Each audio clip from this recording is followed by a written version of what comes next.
जय श्री राम। आप सभी का स्वागत है मेरे इस चैनल पे। सो गाइस, जैसा कि आपने मेरा थंबनेल देखा है, आपने टाइटल देखा है, तो आप समझ चुके होंगे कि आखिर इस वीडियो में हम किस टॉपिक पर बात करने वाले हैं। आपने बहुत से यूट्यूबर्स की वीडियो देखी होगी क्योंकि ये बर्निंग टॉपिक है। आपने आदि पुरुष पर ना जाने कितनी करोड़ों वीडियोस देख ली होगी क्योंकि गाइस जो आप देख रहे हैं वही सेम चीज मैं देख रहा हूं, क्योंकि मैं भी इसी दुनिया का हूं, आप भी इसी दुनिया के हैं। लेकिन गाइस ट्रस्ट मी, इस वीडियो में मैं उन चीजों के बारे में डिस्कस बिल्कुल नहीं करने वाला हूं, क्योंकि वो चीजें जो मूवी देख के आया है वो अच्छे से समझता है, और जो मूवी देख के नहीं आया है वो यूट्यूबर्स की वीडियो देख के समझ चुका है। सो गाइज, उन चेंजेस के बारे में, उन मूवी में जो गलतियां हुई है उनके बारे में हम मेरी इस वीडियो में डिस्कस नहीं करेंगे। इस वीडियो में हम कुछ ऐसी चीजों के बारे में डिस्कस करेंगे जो कि शायद अगर इन्हें इस मूवी में चेंजेस करने ही थे, हमारे इतिहास के साथ खिलवाड़ करना ही था, हमारे हिस्टोरिकल कैरेक्टर्स के साथ छेड़छाड़ करनी ही थी, तो अगर ये कुछ ढंग का करते, अगर ये उस जमाने की सभ्यता के बारे में पढ़ते, पुराणों को पढ़ते, रामायण कालीन सभ्यता के बारे में पढ़ते, और उसके बाद ही कुछ ऐसे चेंजेस करते जिस टाइप से उस जमाने में लोग रहते थे, खाते थे, पीते थे, क्या पहनते थे, कैसा उनका रहन सहन था, अगर उन चेंजेस को किया जाता इस मूवी में तो गाइस सीरियसली ये मूवी बहुत ज्यादा हिट जा सकती थी। लेकिन इन्होंने कर दिया इसका मट्टी पलीद। और गाइस मेरे साथ तो सीरियसली ऐसा ही होता है, जब भी कोई हिस्टोरिकल मूवी आती है मेरी बहुत ज्यादा एक्सपेक्टेशंस होती है कि हमें ऐसा देखने को मिलेगा, हमें वैसा देखने को मिलेगा। और शायद हिस्टोरिकल मूवी अगर कोई भी आती है तो हर इंसान की दो ही एक्सपेक्टेशंस होती है कि हमें उस जमाने के बारे में जानने का मौका मिले, हमें उन महाराजा या उन महारानी या श्री राम या श्री माता सीता के बारे में जानने का मौका मिले, और हम 3 घंटे में उस जमाने को जी ले। यही दो ख्वाहिशें होती है, छोटी छोटी सी ख्वाहिशें हमारी, हम इंसान है, खुश हो जाते हैं। लेकिन फिर भी ये मूवी वाले ना जाने हमारी एक्सपेक्टेशंस का ऐसे चूरा करते हैं, इतनी बुरी तरीके से तोड़ते हैं कि वहां से हमारा मुंह ऐसा लटक के और उसके बाद हम बाहर आते हैं। ये बिल्कुल गलत है। सो गाइज, अब हम बात करने वाले हैं कुछ ऐसे चेंजेस की जो कि मेरे मुताबिक अगर इस मूवी में किए जाते तो ये मूवी बहुत ज्यादा हद तक बहुत अच्छी होती। सो गाइज, वो जानने से पहले मैं आपको एक और चीज बोलना चाहूंगा कि अगर आप इस चैनल पे आज पहली बार आए हैं तो ऐसे ही हमारे इतिहास के कुछ लॉस्ट पेजेस जिनके बारे में हमें पढ़ाया नहीं जाता या फिर वो कहीं गुम हो चुके हैं, उन्हें हम ढूंढेंगे और मेरे साथ में जानेंगे, और इतिहास की बहुत सी अच्छी अच्छी घटनाओं के बारे में, बहुत सी अच्छी कहानियों के बारे में, हमारे शूरवीरों के बारे में हम जानेंगे। तो इस चैनल को ज्यादा से ज्यादा शेयर और सब्सक्राइब जरूर करें। तो चलिए अब आगे बढ़ते हैं। सो गाइस, सबसे पहले हम इस मूवी में जो नॉर्मल चेंजेस है जिनके बारे में शायद आप जानते होंगे, आपने बहुत से यूट्यूबर्स की वीडियो देखी होगी तो आप अब तक तो जान ही गए होंगे। सबसे पहले हम मोटा मोटा उन चीजों के बारे में जान लेते हैं। सबसे पहली गलती इनकी ये कि आज अगर भारत में आप छोटे से छोटे 5 साल के 2 महीने के बच्चे से पूछोगे लंका, सिर्फ उसके सामने लंका बोलोगे तो उसके दिमाग में ये इमेज आ जाएगी सोने की लंका, रावण उसमें रहता है। लेकिन यहां पर इन्होंने सोने की लंका का ना जाने क्या किया है, ऐसा लग रहा है जैसे गार्डियंस ऑफ गैलेक्सी का कोई सीन उठा के यहां डाल दिया हो। और हनुमान जी नहीं, वानर सेना को क्या तुमने चिंपैंजी बना दिया, गोरिल्ला बना दिया, क्या चक्कर है ये तुम करना क्या चाह रहे थे? मतलब आज तक अगर हम वानरों की बात करते हैं, श्री राम की वानर सेना की, तो ज्यादा से ज्यादा लोगों ने सिर्फ वानर सेना को एक बंदर के रूप में देखा है, बंदर के रूप में उन्हें पेश कर दिया जाता है। हालांकि वो भी सच नहीं है, हम आगे इस चीज के ऊपर बात करने वाले हैं। लेकिन फिर भी बंदर तो हमने किसी तरीके से डाइजेस्ट कर लिया, हम बचपन से सुनते आ रहे हैं, देखते आ रहे हैं।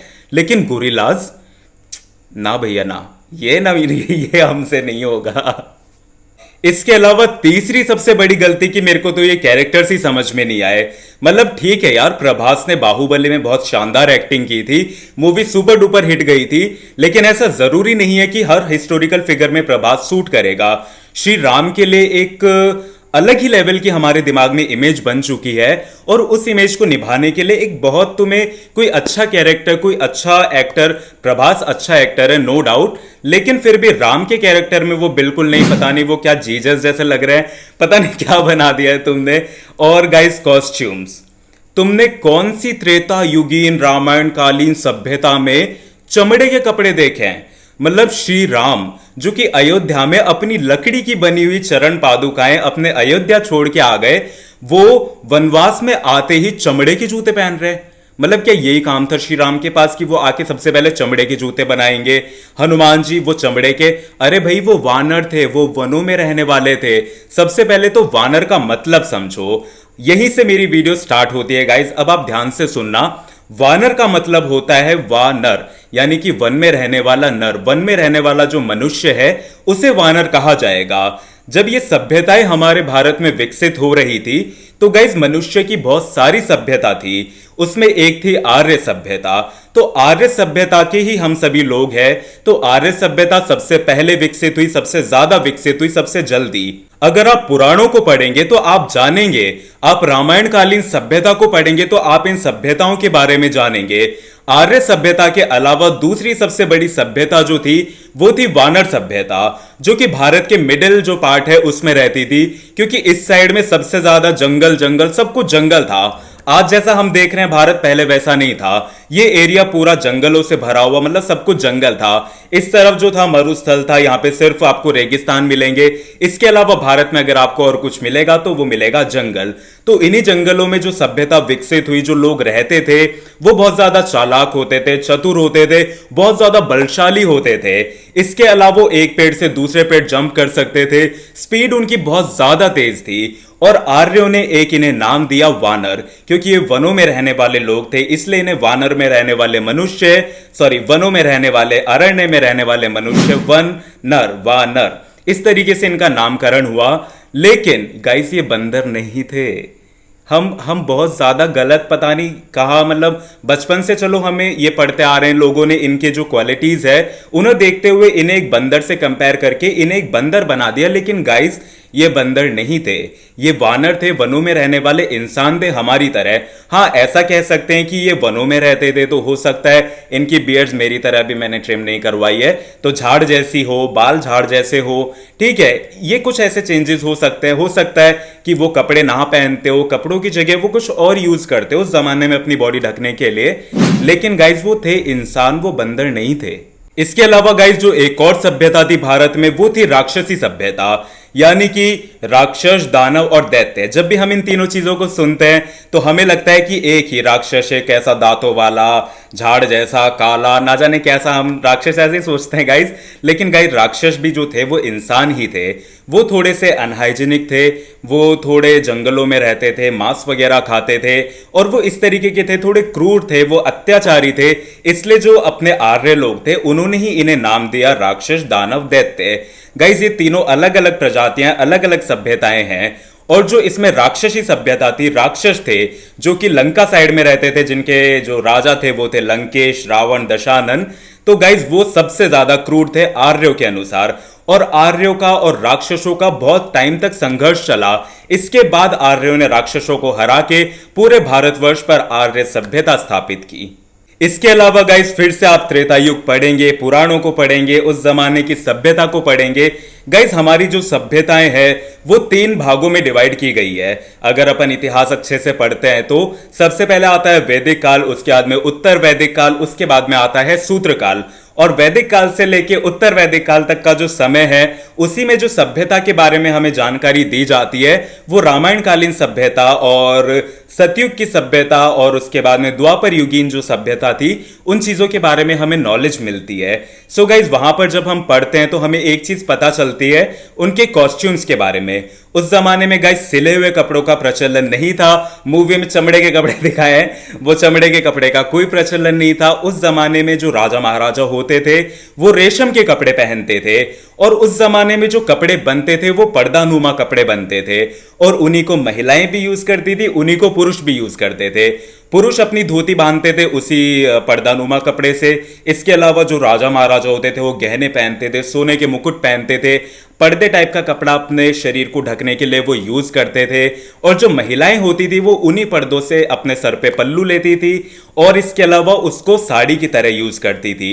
सो गाइज अगर इस टाइप के चेंजेस किए जाते, अगर इन्हें चेंजेस करने ही थे, अगर वो वानरों की प्रजाति को सही तरीके से दिखा देते तो हम उस जमाने को जानने में और ज्यादा अच्छे से सक्षम होते, हमारी आने वाली पीढ़ी समझ पाती। बंदर तो अब तक हम समझते आए थे, अब आने वाली पीढ़ी गोरिल्ला समझने लग जाएगी। फर्क क्या हुआ? अगर इतिहास दिखाना है तो प्लीज इतिहास दिखाओ, इतिहास के साथ में छेड़छाड़ मत करो, इतिहास के साथ में खिलवाड़ मत करो। क्योंकि अब जो अभी हम 21st सेंचुरी में हम जी रहे हैं, बचपन से हम ये सारी चीजें देखते आ रहे हैं, समझते आ रहे हैं, हमारे दिमाग में कुछ इमेजेस सेट हो चुकी है कि एक राजा ऐसा दिखेगा, एक रानी ऐसी दिखेगी, श्री राम है, श्री राम ऐसे दिखेंगे, माता सीता है, वो ऐसी दिखेंगी। तो हमारे दिमाग में कुछ इमेजेस सेट हो चुकी है, और अगर इस टाइम पे आके तुम अचानक से एक ड्रास्टिक चेंज ला दोगे तो गाइज उस चीज को डाइजेस्ट करना बहुत मुश्किल होगा। उसे इतिहास छोड़ो, उसे तो हम मजाक भी नहीं समझेंगे। तो ये क्या मूवी बनाई, क्या चेंजेस किए, मेरे हिसाब से सब कुछ गलत।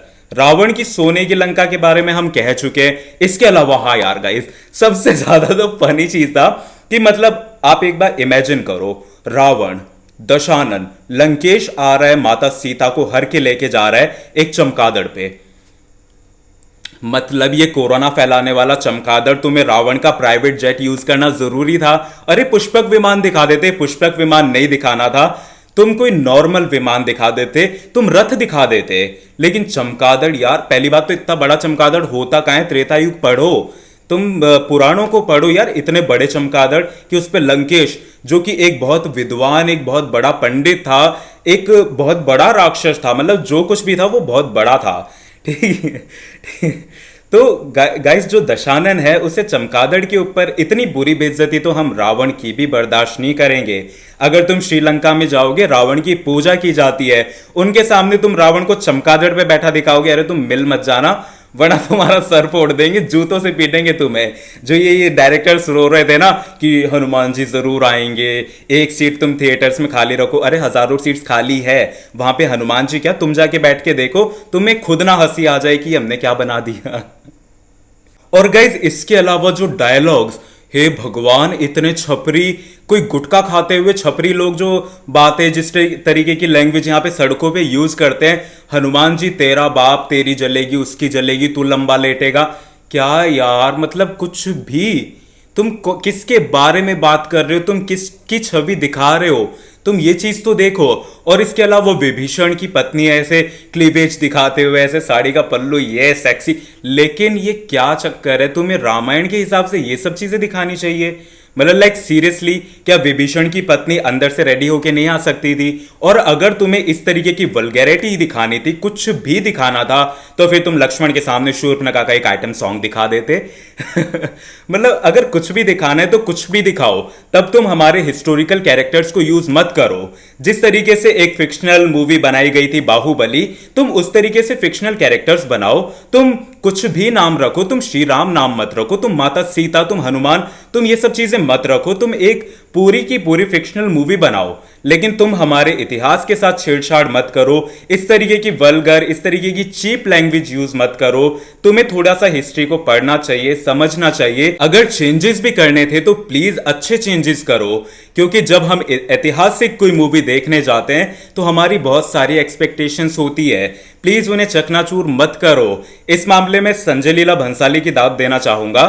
हालांकि उनकी मूवीज जो होती है वो कंट्रोवर्शियल होती है, क्योंकि उनकी मूवीज में कुछ कुछ गलतियां होती है, लेकिन अगर आप उनको, जो उनकी पावर है चीजों को एग्जामिन करने की, आप राजस्थानी जो कल्चर है उसको देखो, तो पद्मावत मूवी में इतना अच्छा दिखाए।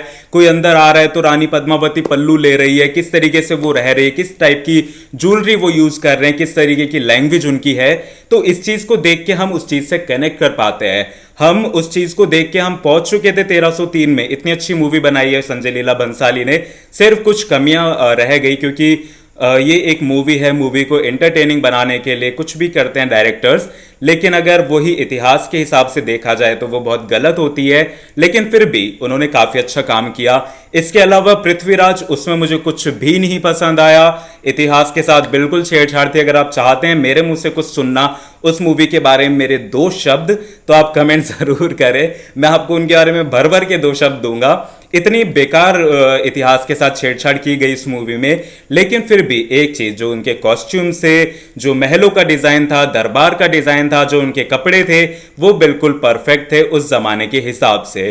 तो अगर चेंजेस करने होते हैं तो इस टाइप के चेंजेस किए जा सकते हैं, जो कि मर्यादित तरीके से अगर तुम पेश करोगे तो बहुत ज़्यादा अच्छा होगा, बहुत ज़्यादा हिट जाएंगी मूवीज़।